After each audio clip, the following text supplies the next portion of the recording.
o fa ma to do ke fa ma le mo ke mau fa no ngai ke le o ya fiona e to Tapu mo ko ke ring ma lo ma le ma ni ko ke ngawe de ma to tu ke fa no hino ma to me fo la a me ke ma tu ke ai me ke ma mo e ke klas ko ma fa mo amen ko ke fa ngai benga hi ta fa ta ku ta be fa ke pe me fa len ata mo ma fa fa te ta programa Faifekau again fa wiki pe mo e kainga Lotutohitapu pe o te tari mo tōku tō pe a wiki me kainga tō whawhelonga ki tau programa tō whawhetai ki tō pe ki o tua e ngai tūkunga tō pe e mui tō whowai ko e ngā we pe ai o tua ia ma e tau lelei tau tō o whaketeia heke wako me tau tāno e wiki ni ko tau kauwhukeni no whakamanatu ko e senturi ua o e lotu pe a o tau sio Whakatohitapu mo whakalau maari ke historia koe o mai o e lotu o whenga ke whakamanatu ngā hingoa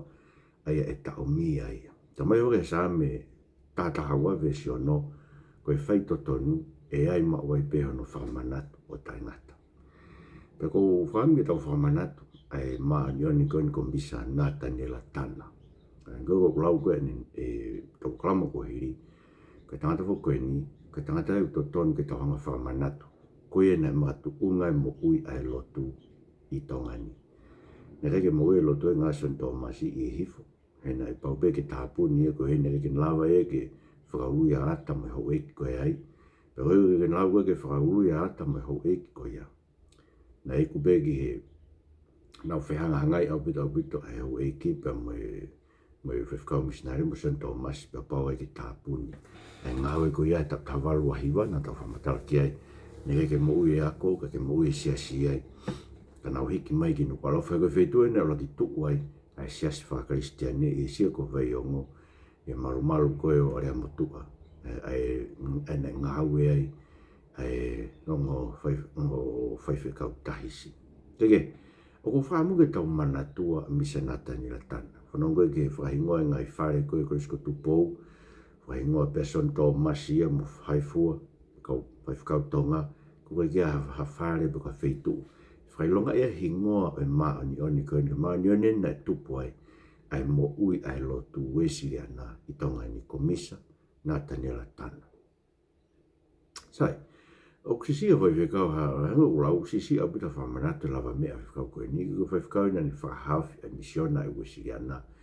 Me whakaukau koe a Mr. Thomas mo Mr. Hasion to te whito Mr. Thomas ke whakapekia e misiona e whakausika pe tawalu ano maino ki naue ke lawa ke whakagui ka kai ko hiuka ke ului a atai ma hau e ki o hifo pe a hangego ta noa me waka koe nana whakafoke koe Mr. Wash ke alu o tala ki he conference koe i sene ke o mai hawaka lahi ke nau whahekai e nau unga o tau nau whoki se nega te tāpuni e misiona tonga. Koe waka koe ena e au atuia. Pako tui koe whakaafe nai whai area mutua. Ia misa washi e ne whoki. Tarangi ai ke ne o mai moha ne misinari ana ki Nuku'alofa. Ke hao no whai mahenu ka area mutua e lotu no kakai o nai. Pako tui koe uhinga ia. Nai kai e ke tari e conference koe i sene. No whatahamakehe koe nai whai ato misa washi. Kana tutun ke whakaheka misa was, misa kolosi mo misa Nataniela Tana, o whafoki mai ki tongan. Aia, nana hau nau tu uta mai ki hen, i he kamatanga koe tak tawalu a fitu, o na iloi Nuku'alofa ko skamata ke mo ui ai lotu ia. Kaike, ke laki sias whakaristiane e na e tuu i Nuku'alofa, i malanga ai ongo whaiako tahisi koe, ai tau pepe koe kau whaiako tahisi, ai ko hapu mo tawheta mo tāna toko ko pola nei hau hei fui toko tolu koe me tahisna nau mai he tau tawalu a whāti wawau. Hege, pe e tanwina e kamatai ke to'o e he komisionari we siriana e whakaosinga koe tau tawalu a fitu. Ai, ko tuna nau mai peo nofu panau sio, kamata ke mo ui e lotu whaere he o komisionari tahisi panau toki korerewa ke nau to'o e whatongia koe ia whaasinga koe tak tawaru a fitu. Ko si haku e tupu e siasi Nuku'alofa ke toko tolunga au tupu. Ena na whataha wike o whai e nau lotu. I he sia ko vei amoi whai lotu koe na e ngahi e na langai ke whai e lotu. Nā roto lewa na tena tana mo misa kolosi. Misa wasi ke nau ngā awe na toi Nuku'alofa pe nau kore ke hongo misinare tahisi ke tuange siasi ke nau ngā awe. na ngau rewa e sias koe. Ai koe tau tano fo koe ni, koe Lotutohitapu e na mai koe kau misnare. Koe e koe mea koe whamatara koe himi tolu i wataha. Na tu ke lotu o me kau Faifekau o whanongo e lotu ke o whanongo he motu. Ke mea e Tohitapu. Na ta whoke hau e ki moe hau. Ai koe Lotutohitapu e ko hinga tau Whaam ke tau tānoa e whamanatu koe ne tau wangea e lotu. He koe Lotutohitapu e na omi ki tonga aini. Au tau whakatolonga i tau tolu. I tau whangi whaenga lotu koe ne Lotutohitapu. Pe o kau pe whuke me ngai sias tonga. Ngai sias tonga unau kei tau e Lotutohitapu. Koe hanga mea kou tau whamatara ki ai. Pe o kau pe ke ai mui tokai koro me mui fo'ou. O nau kei tau he mea. Koe me pene tokai koro me mui fo'ou ke nau ai tata e nau kau whiwhine. O kei tau hia he ngai sias o tonga. Poko whampeke pou pou. Ngai sias o tonga koe Lotutohitapu e koe nai hake mai me ka misnare. Tun ke tau nofu mao pe ki tau tolu ai. Mau pou pou at ke ai. Koe ngai proklama koe ni a Lotutohitapu. Tau kau whakata ki tau tolu ai. Teike. Maina e nofo koe a Nataniela Tana misa koloso misa wash ke nau ngai koe Nuku'alofa. I sias koe na tu ai. Ia rea motua. Nai hoko i pe tupu ai siasi e Nuku'alofa pe a. Ngai mena tau lawe ke tau proklama koe hiri. Nai be me hou eiki me hifo na nau. Maina tolo kau ke lotu. Aia, wakamakata pene koe lotu koe Nuku'alofa. E nai hau gia ia. Whamatara ke he eiki kou rakai koe whoha tuku aho. Ngā siki mai e ki ai o kau. I ono. E manuwa ko tuku aho. Koe eiki a koe a tupu autoa. Ko tupu autoa o hana tau whaahau. Ai kou rakai. Tau pepe koe angkolo pe a tau whaahau. Nā kau ia e kamata koe ni e siasi koe ne tu Nuku'alofa. Ko misa Tana, ai Faifekau, ai tokoni lai taha, ke tupurekina ai ngāwi Nuku'alofa. Pake ki uwhio no tau ai si i ngoa tangata koe ni, ko hea nge ko pulau, koe ke manatua ia. Pe tau whamarata ni tau tau uange au, tau whamarata tau tau mas, e si tuange ai misa Tana, ai Faifekau koe ne tupu ai lotu i tonga. Aia, he upehe e whamatara, koe ngāwi koe misa Tana, na mahino ene maheni koe pe moe whainga anga whakafonua koe ne kau polinsia fuk na tau pehe na as ngāwe ia. Ne hau i tonga ni na as ngāwe kau mauri e ngai tau. Pea upehe koe anga koe ne whonga ngāwe, kai longe koe ha mea he no whepake me hau eiki. Na ne whakatahai mai hau eiki pa nau talanoa. O ne whai e talanoa koe whounga na mahino a bit koe hau eiki. Pea lawa ke nau whemahino aki. E ngai mea koe na eina ke hange ko tō masi. Tō masi e te muna whetawhi mahino aki moata. Pea ki afungi a tala o na kei ke hau e ki hen koe hau whakamata toki. Pea na kei ke hau e ki hen koe wiki whakapapa ki hau e ki. Mga mea koe kanai hawa. A misa Nataniela Tana i. Me whakaukau me tau mua ke whakapapa ki hau e ki. Pea koe nai sa ia hau e ki. Na mana koe hau e ki. Nai tangatonu. Pea na e o misinare la mo sa. London Missionary Society. Na na awhi mai tongani he tau kawal tolu noa. Ai mandu kamakapata pen koe lotu. Pea na hanga e ongo tangata koe ni, tangata ko misa Williami, misa Pafe. O na whakamatala ki he ofa mo e whakapapalahi a bitu na i he tau kakai. Ta tau bi kakai na e lotu, me kakai na tika ki lotu. Na whakapapa a bitu ki Faifekau koe ni ko misa Tana. Koe higo na usio ke ne toka i esi kakai. Pea mo ne whakaam koe ke mahino ai mea ko nau tuuai ke kahu eiki pa mo e kakai. Kaike, na wapeke tuange ngāwe koe na whai koe e misa Tana i tonga, he tau tawalu tō taha be aia, mandu na tūtama pe tawalu wa fitu, wa walu wa hiwa tō noa tō taha, tau pe nima, pe na e si wholau e Faifekau koe na ea no mahaki na tu iai, pe na pe ki ai fisi. Kaike, ki mo ene wholau atu, o si tūtama ki tonga nia, ene wholau te tau tawalu tō taha. Kaike, ke tunga ko ia, o si tūtama reo ki tonga nia, e ka Faifekau e tonga tōru ke. Nangata misa Pita Tana, kaya na family na mo misa Nataniela Tana ka ko misa Pita Tana o iloa pito he koia na makatuunga e toa e o whai wawau ko misa Pita Tana ko ia na rakifai ki klasi aho i hono au matara koe ki ai koe a soeri pulu na kau soeri pulu ki klasi aho koe na e toa o whai na ki klasi aho pe tarangere Faifekau ka na tole na uo loto ke toa o wha i ko toa o i whonua. Pea pea koe tupu anga e koe toa e o whai tonga. Ko misa Pita Tana, mandu ko tawal tolu tahain tu tamai, tawal tolu whana e toa e o whai peke fu, mama fefe, pea pau pena e aule tangata o ngāwe i wawa. Ko misa semisi wate kini, ko Faifekau e taha, ka mai tangata pāki tohe, ko misa William Wuni, e na kamata ke nau pāki lewa e ngai tohi koe ako, kamata fuke ako e ta valu a valu i maasi, i sia ko veo ngope, koe ako e koe na mo ui koe tonga, ne ke mo ui ako i hifo, koe koe tala noa, koe koe whepaki koe, a misa Thomas mo e hau eki mo ata, pe tupu e ta ofi e hau eki anu kakai ke nau mai, o kau eki i ako koe nei whaelere koe, e hifo i kono mai, kege, ki mo ke foki koe misa Tana me tonga ni nane whiwhi alahe pita ni mamata tonu ke tari o lotu me tupure kina e ngāwe e siasi i tonga ni. Pe kau whai historia o tō pē una whamatala i e misiona ave lotu ki tonga. O kuhu whataha pe nao ngai whakamatala. O nau tohu i mai e whakakau koe ni koe hau a Nataniela Tana ki tonga. Nane liwa e mea ko tō pē i e misiona o mio e lotu te tau whanua. Ka kau e pe mai kaha ukoe o e siasi tonga. He nane hamusi kono hui whakarea. Nane hamusi mai e ikuna. I e mata e ulungia. Pero hangu ne whamanat mai ka te au e sa me tata walu. Pero koe vestani mao pe i he ngahi te niti o e anga tonu. Ai leo o e mawava mo ikuna. He koe nima to mata o si hoa o ku Faifekau kau. Ne Faifekau kau e nima to mata o si hoa. I tangata koe ni ne mea ngawe ake whai ngā poto, me whai ngā tau kei, me whai ngā ofa na e whonu i hono loto me ne whakaapa apa. E ne hanga he o tuao, o mea ngawe ake ngai mea koe ni, ngai tau kei koe ni ne hanga o ako me kau purinsia koe i Nusila.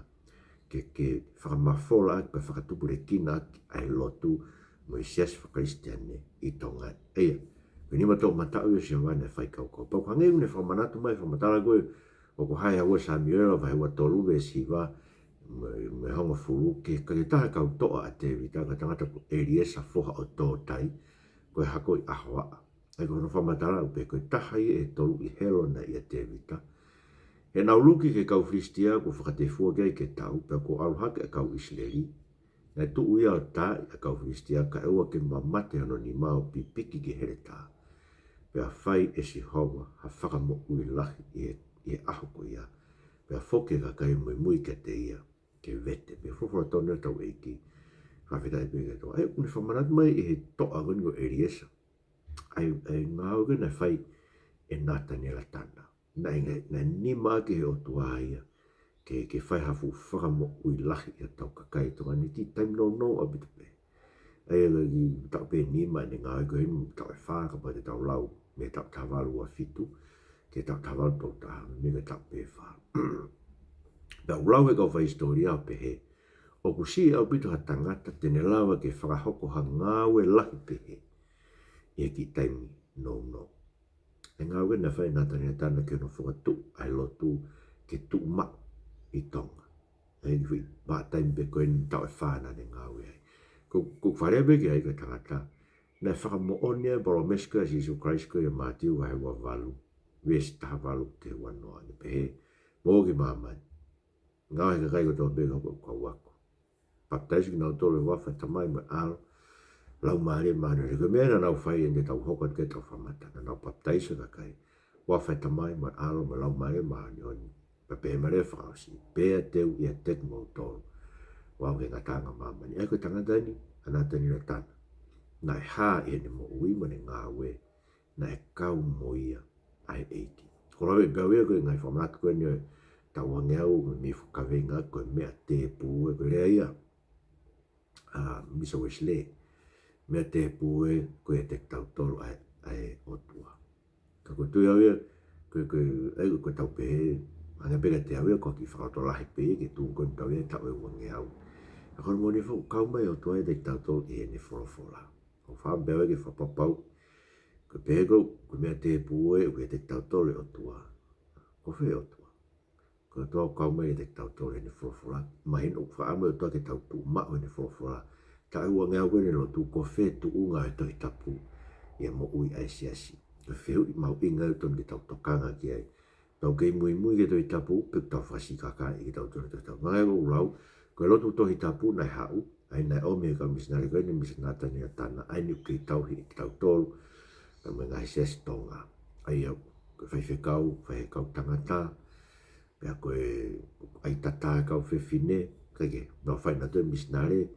ka ko to hanga ke o ke vai hongo fulu ko tu ya ko me ai ko ai o tua me fa ni dai to ke ko ya na e kau mo misa Nataniela Tana ai eki pea i ke ko be ne to ko ne le pe ke misa kolosi ma be ke ta to programa mo ya ta la ke ta ko Faifekau ko ia misa kolosi hange fuku me na kulau na kamata fotu ko ki ako pa ko misa Nataniela Tana na ne kamata ai ako tangata ko ai na hoku ko ko Tupu ana haro misa to masio o hoko a misa moritonio hoko atu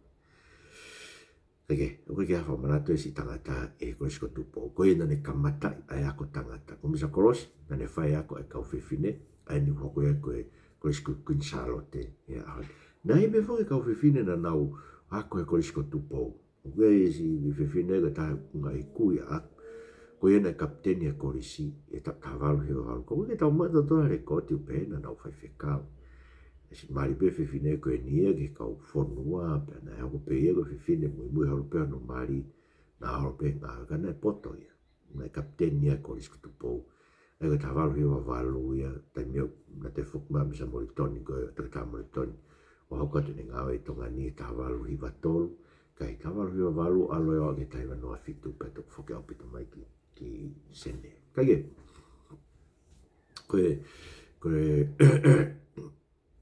november be e ta valu a valu ai ko be ko ta pe ta ko ano to e komisionario wesira e misa Tana mo misa koloso mo misa wasi ai ngawe ko assessment tu in Nuku'alofa e malu are mo tu ospeta ta di november ko ta valu a valu ko ta mai ko fono e fare lo tu ha ke ki to no foi ka kai tu i to fare lo ke na ke how he fai lo tu e fi o mai o fanongo ke gospel ai mo se ke tu può essere assim ma te abu pe hi fo na ke pe ga ui tai me ko ni u ke fi nga to mi so to ma se ke ha to ta ke ha ko pe ha ta ha ko ko staff e ta no ka kai to vi ko kai ko ke fai fa tof a mi se to mas ke ho e ki ko o hi fo to de fito ke ato ke na ere mai no ko la se asi na faileva e misa Tana o misa kolosi ai nga o ke no tanu makio e kakai o esi asi na to kanga vile ke ko fa amu ke o to e foki kakai ko na wanga mu a ko ni ko na ta foki mai ke lotu na no fuma o ko na kamatlevo ke fo tu e nga e class aho ke kau ge e kau me mi pa pe ko nga e class aho me pango ko aho ni ke klasi aho ia oi pe ke klasi aho misinare klasi aho tana paanga pe me klasi aho foka venga na inga no fotu e klasi aho ta be Britania ma kamatanga ko e lotu i tongani ko hiko e whainga maari e ke whai ai ai ngahi pe vahe aki o ngai au sia whakalau maari e ka kai ko ta foki ki he lotu ko hiki nau whetokoni aki hangi ko lauga he pelu vahe ngo fuluga e siwa whaake wanima ko nau ki whataha ko ia o whaia e nau whewhaka ai aki ki he o whamu e ngāu e le rei ko hiu nau ilo asiri wofi mai aho nau ilo wofi aho ai koe whakaukau ia koe kasi aho mea pango e aho ni koe ke kei whai ngai kasi aho rea hinga pehe ngai kasi aho wheitu e koe whainga maari e ke whai tau whewai aki tau whetokoni aki ai whelotaki aki whehengina aki koe ke tau tupu whakataha e ngai kresi whalau maari e o tua ko omi whainasa ki tau tolu e Lotutohitapu kaya na fai ai lewa na fai he kautonga ko lotu ai na tatak pe ka misnare kana na fai he kautonga ko lotu ngai tokoni ai ki ka kai ko ririu e na mo e na feto koni aki na tol ko ririu e na mo no tafo ke lotu ko ke fakatu ma ke na tol e Lotutohitapu na e fu mo ngai klas teu e ka matare ke mahino ko pau ke pau e me mipa si pera paure ke fai ngai kas teu ngai kas teu e toni e ka kai ko na utari e lotu ko te ke na me mipa e si ke na hokka ka me mipa e si ko fai lo ko me mipa na baptaiso ki na to ai po fatonga ko kamatangan ko si kamatangan na e hau tonga ni na ko baptaiso ka kai lalai na te baptaiso ka ure ka ina to fai e ki mui ko baptaiso na fai ko baptaiso e ka kai lalai ai ko raki baptaiso ko na fai ko i tongani na fai a fa sanuari ta kavalu hiwa isa ko na tu isa ko veo Peka whamatala koe misa Nataniela Tana koe ke kau fuafua baptaiso e sias koe Nuku'alofa nai pehen. Uto main mea me tahan me tohi koe sa nātu kefu. Ko whai honau te ui, ai koe ngani he kau i nau tolo koe ne fuafua baptaiso. Whai honau te ui he ui ke taha ua. Pea ko nau whakahai, ai whakamoon, ke ngāu ai otua, ko whai i nau loto, ake e nau whiri honau ngahi ngā who'o. Ko mawhireo, na i ui a ko noa, ko taka noa, na le whiri e Mosese, ko lauola, na le whiri e Ilaisa, kawa moe lolo, na le whiri e Pāne Pasa, ko vi, na le whiri e Pita, ko lave mai, na le whiri e Sio Sifa, na ko mounga e valu, na le whiri e Sione. Ko whiri toko valu e, na nau koe fuafua, ta ua, tō wha, ni maono, tō fitu. Tō fitu ia, koe fuafua kau Kristiane, koe ne baptaise tongan. E vungu o mahenu o pita vi. Ka ke tau whanong ke toi ngā koe, ka kou tui whanong mai bing mo tole ngai whamiri, ni koe raki, kau baptaise, kau me mipain, koe siasi koe, nai tu Nuku'alofa. Ai ni koe, nuko tui koe pisi mo ngai whamiri tonga, o mo ilo asa ni mo ngai valu, tangata koe au Faifekau he, peka tau koe tō kai koro, pea nai ngāu i fisi. Ai koe sione mo ngai valu koe, koe tui tau hingoa ke sione mo ngai valu koe, ai koe tahai toko fitu koe, e rak baptaiso tonga ni. Pena hiri a mahina e valu, me baptaiso koe ni, a matala misa Tana, kua o ke toko te au valu noa, ai ka kaina e kau ke kras aho. Koe whamatala ni, tō lai honau tōru, ko ha ai mo oni pe ngāue e otua ko whai honau atamai. Nau loto ake ke whai honau ako naki i, koe laka ki mua e nau mo ui, ma nau ilo ke ngai mea whalau maari e, ma nau tōma mo ui. E mahino, koe wha mo oni le le ia, ko nau tafoki mo oni pe, me whakapo uri, ke mama, pe me mawhai o setane, ke otua. Ia, ku tō mahanga tonu mai pia koe me whamatala gasen lātu ke fu. O bena au pe ke toko me toko te au me tō te au waru no koe ni, ai ka kaina e nana hureu na toke klas teu koe ke whai ai e papitaiso. Ai kamata ke tupu e, ai siasi. Sai, ka tau tokanga ke ngai te whito i toka te rine koe na e tui ke moak siasi e moaki siasi Lotutohitapu i Nuku'alofa. Kai ka ngai toka te rine, ai voko e ahoni, okei e ke i pe ia, i he morakara Faifekau, e wharawai whanua tō pe whaitari wika Faifekau, pa eke ega ki mautoro. Pe mau kei tui mo malanga ki ngai te whito i toka te rine. Ka kupo e tahaua ngai kupo e tahau ngai te whito i toka te rine koe siasi, ue si hana nai tu i mautohi Kristu tone. Uhi ke ageni, i whawhau nai whai o kupo e wanoa. Ai whakau ki ai ngai mea koe wiwi te volo, me tui te volo, me ngai mea koe koe ke tau tui ke ngai mea koe ia. Koe ngai whai wa whakakai, ngai mea peange koe pere paa ngā ma ngai mea koe tāmisi ni ma ngai mea koe. Kaike, ko kei tū bea koe kupo e wanoa, e tau te whito e toka te rine. Aia, ko hono koe ki tenga enia ngai toka te rine koe, nai tui ke siasi i he kamatanga. Aia koe roaki, nai whemau ke tauhi, ai mawhai o e Tohitapu, koe makatu ungai, koe matawai e ngai toka te rine siasi. Aia koe monifo e koe Lotutohitapu ia. Ai ni ngau tau kau ke tau tau. Ko Lotutohitapu, ko loto e kou whaino hino me Tohitapu. Ai mea ke tau tui ki ai. Mea ke tau moea. Mon be hake mai ko ngani e totonu a whawhine. Totonu e tangata. Ai o kuhanga lewa e siasi mo ngai ka kai koe ni e ko ngani. O hiki hake totonu ia ko ia. O mahu inga ngea. He totonu ai o tua kana ne ngahi ki tau tonu. Nane omi mea ko ia ke tau inasi ai. Ko hake ne ke mahu inga ngea te tau tonu ia. E tau totonu a ke tau tonu. Ki he totonu ke tau whanongo, ke whorafora koe au tuana ne ngāhi ki tau tonu. He totonu ke tau mo ui, i he whorafora koe ia. Haige, koe te whito i mea, mawhai o Tohitapu, koe mātuunga, koe matawai ia. Pea mori toni koe Tohitapu, koe whereoko ia. E koe hangeha whare tukuanga mea tokoni. Tana ki anga ke tau mea kai, koe whare koe whereoko ia, o e loto kalafi. Ono i ngai toka te rine. Whaofu whirea toka te rine whoko no ngā peana koe ako naki. Ka mea no okona nau tui, oku taha pe ai otua. Isu Christ, kono alo, lau mare maio ni, koe tau kapo ia, kau taha pe o tua, nau tongo tolu, kau taha pe, ai o tua, koe tolu o tua. Koe tangata, nai ngau ia e o tua, ka koe tau mua ki o ngā mātua, nai uri e te volo, ka koe ui koe hako ki tau tolu e o ngā mātua ko ia, o tau wanga hala ai ko toa pe. Whanau i tau tolu, koe mea anga hala ko toa pe.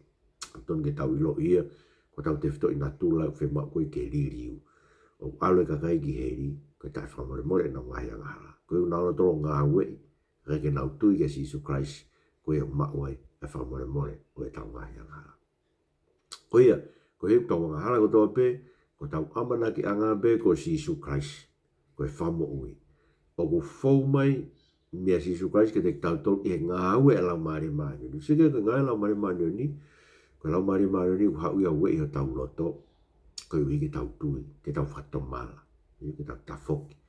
Koe ngā ue koe ega whamatala e koe. Paka a whamau, e fo koe mate me whamau, hok whatape e, ka mai e pelu wahi, wa vesi wa fitu. Ko tūtoni ke tangata me whiwhini ko toa pe, ke mate tātua tāpe pe ka hiria koe whamau pe. E hoko a whamau, e ho aho mate, ka uia me a whamau e o tua ten toki. Whato e tūko toki tau tolu e, pa koe mate anga wale, wa ka whamau lahi. Ka whamau kon tā noa kia e, ka whamau ko hoko e tau pe kia. Ko ki nau tolu kou nau tari ngā lau maare maani, nau tari e Lotutohitapu, pe nau whakasitua e Lotuhitemi. Te nau alu ke langi, ai o miai e whi maari e, me whi tai ngata. Ai ko whamatara ni koe, e te whtoi toka a te rini koe na e tui ke ai. Ai mua kisiasi whaka ni Lotutohitapu koe na e tui Nuku'alofa. Ko ki nau tolu kou nau whakasitua e Lotutohitapu.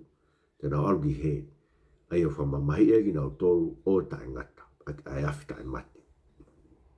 Sai, neo e ngai fo ou, e ngai whaukau koe ni. E whamatala e kau, whamatala e be kau misinare i a whaunga. E whaingofua be ke mahinu ka tau kakai. Hangai whaukau e tau tahi o tua. Ma wak pina torea tangaloa, me ngai o tua, koe ngai o tua, koe ngai lau maari e, ngai whai ke he. Koe pe me ngai o tua ke he pe ia, unau whengawe aki, ngana ngawe aki pe, ka ke o tua ke he ke he. Kau taha pe o tua. Tua tolu ke he taha pe o tua. Koe whakau e koe whakau koe mui tai ngata. Nere ke whaou whoke na tau stui pe tau tolu kai mui tai ngata. O whai e puloto.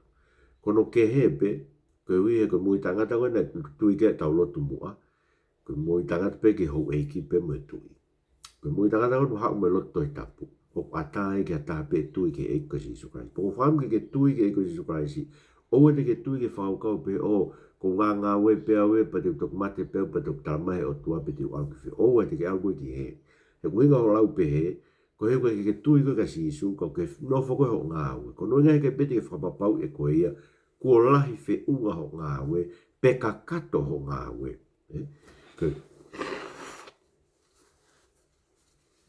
Ke whe unga ho ngā we, ke au sia e he van, moi moi tangata, tui ke eiko si Isu Christ.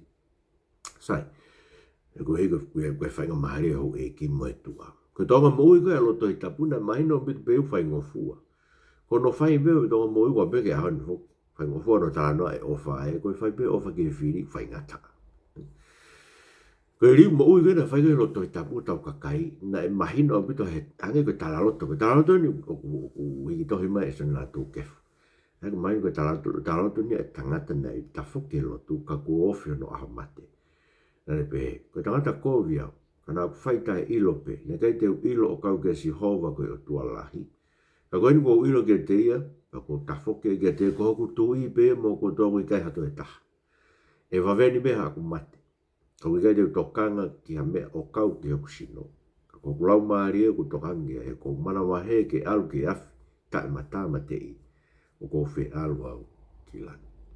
Ene fio e ka kai ki langi, ma tuko winga fuka no, ka awhi koe e rea motua e o tahisi koe talangi koe e langi mo tākai. Koe o tangata koe ni koe awe ki fisi, ki kolotu i nea au ke a koe ki nau toke hala ki langi. A tupa e na nofo heni, tange rea motua e na nofo a koe ka kai ki nau ki langi. Pako teo ton ke mahu inga bete tau toke tau ilo. Lau e himi i taha ni mao pe he lotu ke si Isu pe amanaki ke whamore more pe moere riu. Pe mo himi whani mahi wau pe he te ulawa whewhe ki langi. I he taa o si Isu te urawa ke he whamoen maa loma vai ni maa vesi wā pe ka pau ko ia. Au tau maa ene whatonu ia i hono taa. Ua noho tau whaka ui ka whai a te ia. Me he hou hau. Eke mau kore ke te koe. Ke pehe mua hau hanga whakafoki ma tol ke toi tapu. Pai ke mau tui pi ki tai ai ke te koe. Me eko si sukraisi ke ma a mui tai ngata i ono. Pea mau whakapapau. Mau ma mui tai ngata. Ko he mau ma ni whakatonu ia i ono tata. Ua noa mau hau me hou hau tuunuku mai. E whakamau e aha koe te mau peki ai. Mo e whakamau lahi koe u tuunuku mai i ho toe haere mai. E mo toha tāpua ki mo ka kai Christ ko mo whamu ui. Amen. Pāwe tu mo mea mai, mo mea toa whātu.